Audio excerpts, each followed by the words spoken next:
Now we can finally reveal this modernist masterpiece. We are in Stafford Heights, one of Brisbane North's older areas, and the house I'm about to show you is a little bit different to the post-war homes typical to the area. I'm meeting with Matt from Tonic Design, the architect behind this unique build.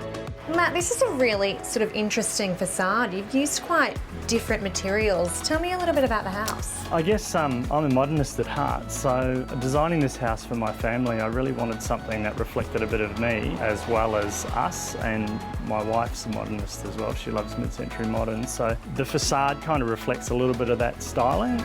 With the entry, we really wanted to create a real layering between the street and us.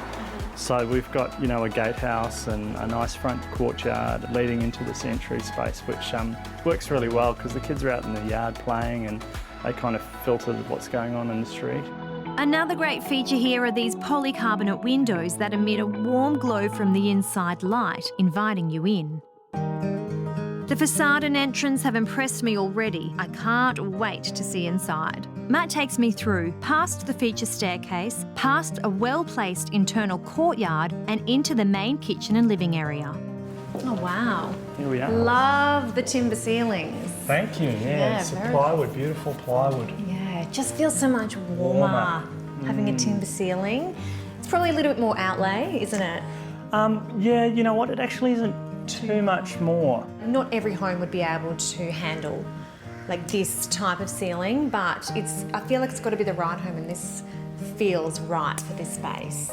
Inside, the look is completed with these mid-century modern furniture pieces, most of which have been lovingly restored by Matt's wife, Ali, a fellow mid-century enthusiast. My beautiful wife, Ali, she loves restoring mid-century modern furniture, and all of the work in here is hers, so she's restored all of these herself. She's done an awesome job. Yeah, she's pretty talented. Yeah, it's a lot of work doing that. Yeah, I don't know where she finds the time, to be honest, with 4 children, but she loves it, and our home is much better for it. And you've actually made some bold choices in here without it being really in your face, like the splashback in the kitchen. Yeah, so I guess with the detail of the splashback, I really wanted to use a simple product but use it in a different way. So you've got your standard subway tile, black and white, and just taking it to the next level with just a bit of a trick. What were your key objectives in designing the home, just in general? Well, obviously it's a family home, and it's for my family, so I wanted to make sure that we've had enough space and had, where we couldn't have space, have a sense of space. It's a busy road out there. We also really wanted to make sure that we were insulated from the outside environment, both sustainably and also acoustically. And, we really just wanted to have a place we could be happy to come home from work and school and kick off the shoes and spend family time. And relax and feel at home. Yeah. And how have you gone about achieving the installation, for example? Well, so we used a really great product by Bondor Australia, and it's an Insul wall and solar span product, and it has a really, really great weight to insulation ratio. So it's a very lightweight product, 150mm thick panel.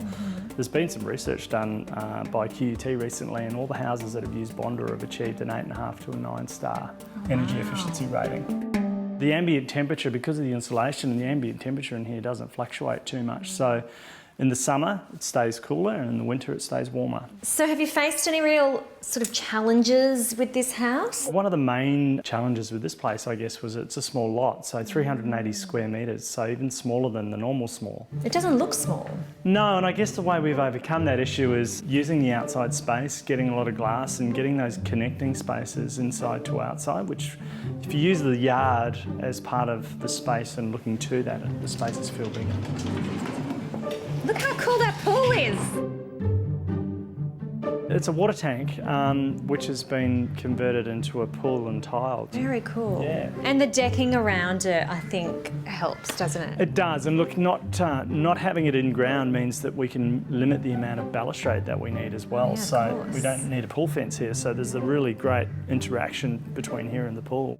This structural element here is really interesting, isn't it? Yeah, so look, we've got this beautiful double height volume space here, which is facing northeast and north, and that's actually a bracing element for the house. So we used it to its full potential to make a bit of a feature out of it.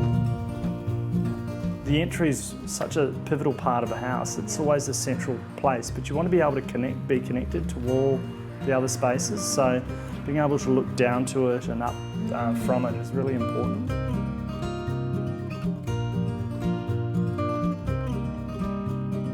Master bedroom. Yes, this is our little home away from home. Yeah, a treat. What is this sort of shadow line you've created throughout? The way the panel system works, obviously you've seen the high ceilings in the bedrooms. We've got one long 16-metre panel which runs basically from one end of the house to the other. To connect it to the wall system, there's a top hat section, and when you screw the roof down to it, it leaves a gap, which is great. And you can run wiring and other things, and usually they would close the gap up. But I had the idea of putting an LED strip in it to create a coffered pelmet, and it's worked really well, really great for balancing out the lighting. So here we are on the Juliet balcony. Ah, yes. It's really nice up here to be able to stand up here and take it all in, actually. Yeah, it's a great aspect up here, and we really love the ability to get out and look around. What's next for you guys? Well, we've just released a furniture range, and my wife and I, Ali, we just bought another block of land out near Sanford, which is 25 acres. So I'm looking forward to being invited out to see that. You'll be welcome, Garlene, very much so. Give me 6 months. I will. Thank you very much for taking me through. Well, thanks for coming.